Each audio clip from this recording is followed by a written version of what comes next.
নমস্কার বন্ধুরা, আবারও একটা রেসিপিতে সকলকে স্বাগত। আজকে তোমাদের সঙ্গে শেয়ার করব দুধ পুলি রেসিপি। এই রেসিপিটা প্রায় প্রত্যেকেই জানে, এটা কোনো নতুন রেসিপি না। তবে আমি কিভাবে বানাই সেটাই আজকে তোমাদের সঙ্গে শেয়ার করব। তাহলে চলো এবার দেরি না করে রেসিপিটা শুরু করি। দুধ পুলি বানানোর জন্য সবার প্রথমে ফ্রাই প্যানের মধ্যে দিয়ে দিচ্ছি 1 কাপ পরিমাণ নারকেল কোড়া। আমি এখানে একটা মিডিয়াম সাইজের নারকেলকে কুড়িয়ে নিয়েছি। এবার এর মধ্যে দিয়ে দিচ্ছি 1/2 কাপ পরিমাণ দুধ দিয়ে গ্যাসের আঁচটাকে লো টু মিডিয়ামে রেখে নারকেলগুলোকে ভালো করে জাল করে ঘন করে নেব। আমি এখানে নারকেলের সঙ্গে দুধ দিয়েছি, আপনারা যদি চান শুধু গুড় দিয়েও কিন্তু নারকেলটা ভালো করে জাল করে নিতে পারেন। আবার শুধু দুধ, চিনি আর নারকেল দিয়েও কিন্তু এটা জাল করে ঘন করে নিতে পারেন। দেখুন নারকেল আর দুধটা ভালো মতো ঘন হয়ে এসছে। এবার এই পর্যায়ে দিয়ে দিচ্ছি 2 টেবিল চামচ পরিমাণ গুড়। আমি এখানে খেজুর গুড় নিয়েছি, আপনারা যে কোনো গুড় ব্যবহার করতে পারেন, তবে খেজুর গুড়টা দিলে খেতে কিন্তু খুব ভালো লাগে। আবারও আমি গুড়টাকে দিয়ে ভালো করে জাল করে নেব। নারকেলের এই পুরটা অবশ্যই লো টু মিডিয়াম আঁচে কিন্তু তৈরি করতে হবে, না হলে নিচ থেকে কিন্তু লেগে যেতে পারে। নারকেলের পুরটাকে জাল করে ভালো করে ঘন করে নিয়েছি। দেখুন এটা হয়ে গেছে, প্যান থেকে ছেড়ে আসছে। এবার আমি এটাকে নামিয়ে একটা পাত্রের মধ্যে ঠান্ডা করে নিচ্ছি। আমি পুরটাকে শুধু নারকেল দিয়ে তৈরি করে নিয়েছি, আপনারা চাইলে কিন্তু এটা ক্ষীর দিয়েও তৈরি করে নিতে পারেন, সেটাতেও খেতে কিন্তু বেশ লাগে। সবগুলোকে নামিয়ে নিয়েছি, এবার ঠান্ডা করতে এক সাইডে রেখে দিলাম। এবার গ্যাসে একটি কড়াই বসিয়ে তাতে দিয়ে দিচ্ছি 1.5 কাপ পরিমাণ জল। আমি এখানে মেজারমেন্ট কাপ মেপে নিয়েছি, আপনারা চাইলে যে কোনো বাটি বা কাপ মেপেও নিতে পারেন। জলটা ফুটে উঠেছে, এবার এর মধ্যে দিয়ে দিচ্ছি স্বাদ মতো লবণ। লবণটাকে দিয়ে ভালো করে জলের সঙ্গে মিশিয়ে নিচ্ছি। লবণটা সম্পূর্ণ অপশনাল, যদি ভালো লাগে তাহলে দেবেন, না হলে এটাকে স্কিপ করে যাবেন। দেখুন জলটা ভালো মতো টকবক করে ফুটে উঠেছে। এবার এর মধ্যে দিয়ে দিচ্ছি 1.5 কাপ পরিমাণ চালের গুঁড়ো। আমি যতটা পরিমাণে জল নিয়েছি ঠিক ততটা পরিমাণে চালের গুঁড়ো নিয়েছি। এবার গ্যাসের আঁচটাকে লো টু মিডিয়ামে রেখে এবার চালের গুঁড়োটাকে ভালো করে জলের সঙ্গে মিশিয়ে নেব। চালের গুঁড়োটাকে জলের সঙ্গে ভালো করে মিশিয়ে নিয়ে যত সুন্দরভাবে সেদ্ধ করে নেওয়া যাবে তত সুন্দরভাবে কিন্তু পিঠেগুলো নরম হবে।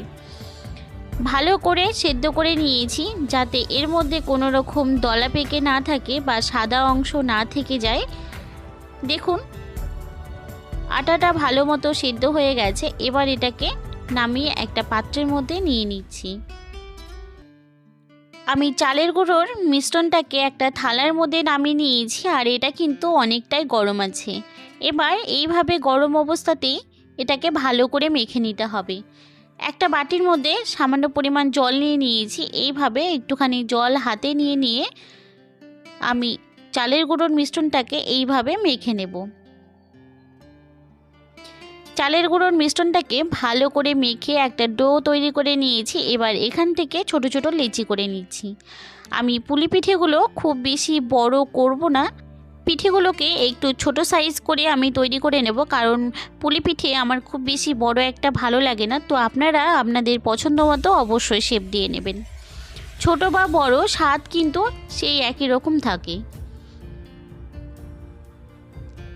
লেচিগুলোকে আমি ছোট ছোট আকারে সবগুলো কেটে নিচ্ছি।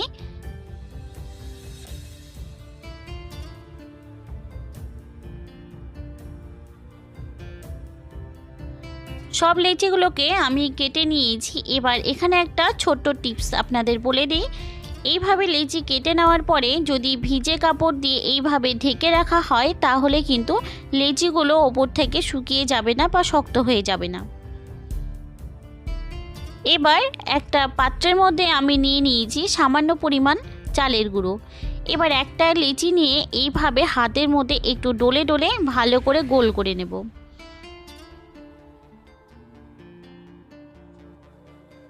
আমি লেচিটাকে ভালো মতো গোল করে নিয়েছি। এবার হাতের আঙুলের সাহায্যে এইভাবে একটুখানি চেপে চেপে বাটির শেপটা দিয়ে দেব।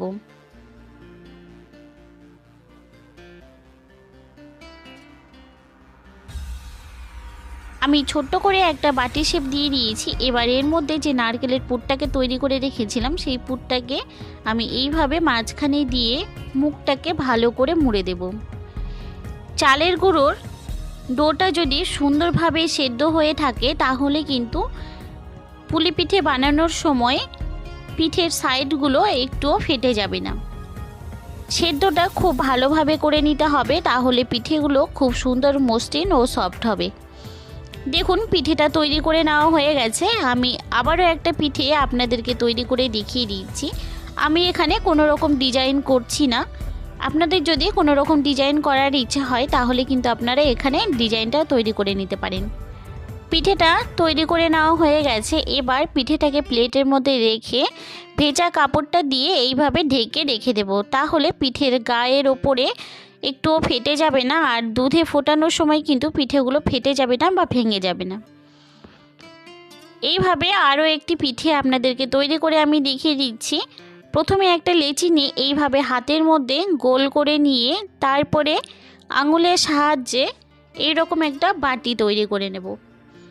বাটিটা তৈরি করে নিয়ে এর মধ্যে দিয়ে দিচ্ছি সামান্য পরিমাণ নারকেলের পুর। নারকেলের পুরটাকে দিয়ে পিঠের মুখটা ভালো করে এইভাবে আটকে দিচ্ছি। দেখুন পিঠেটা খুব সহজেই তৈরি হয়ে গেল। এইভাবে আমি বাকি পিঠেগুলোকে তৈরি করে নেব। সব পিঠেগুলো তৈরি করে নেওয়া হয়ে গেছে। এবার ভেজা কাপড় দিয়ে পিঠেগুলোকে ভালো করে ঢেকে রেখে দেব।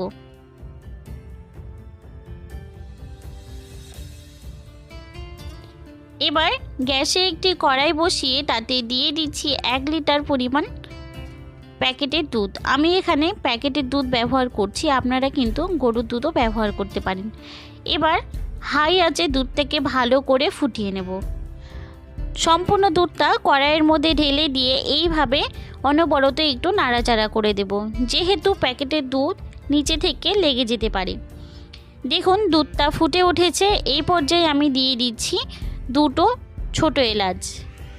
এলাচের মুখগুলোকে একটুখানি ফাটিয়ে নিয়েছি। এলাচের মুখ যদি এইভাবে ফাটিয়ে দেওয়া হয় তাহলে কিন্তু এলাচের ফ্লেভারটা খুব সুন্দর হয়। আমি এখানে গোটা এলাচ দিচ্ছি, আপনারা চাইলে কিন্তু এলাচের গুঁড়ো ব্যবহার করতে পারেন। এলাচটাকে দিয়ে আবারও আমি 5 থেকে 6 মিনিট মিডিয়াম টু হাই আঁচে ভালো করে ফুটিয়ে নেব। 5 থেকে 6 মিনিট আমি ভালো করে দুধটাকে ফুটিয়ে নিয়েছি, আর দুধটা কিন্তু আগের থেকে অনেকটা ঘন হয়ে গেছে। এই পর্যায়ে দিয়ে দিচ্ছি স্বাদ মতো চিনি। চিনির পরিমাণটা আমি এখানে বলছি না, আপনারা আপনাদের স্বাদ অনুযায়ী ব্যবহার করবেন।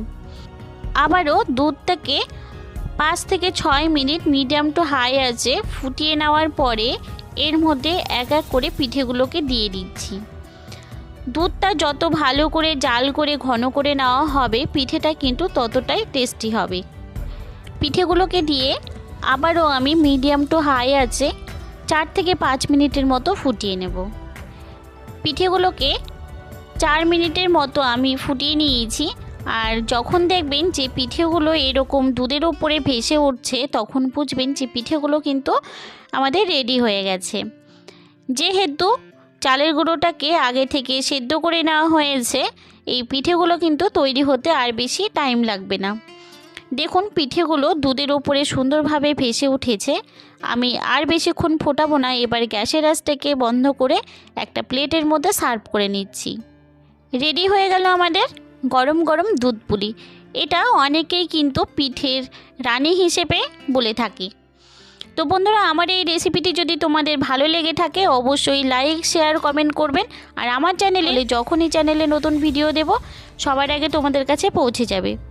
আজ এই পর্যন্তই, ফিরে আসবো নতুন কোনো রেসিপি নিয়ে। ততক্ষণ পর্যন্ত ভালো থাকবেন, সুস্থ থাকবেন। দেখা হবে পরের ভিডিওতে। ভিডিওটি দেখার জন্য সকলকে অনেক অনেক ধন্যবাদ।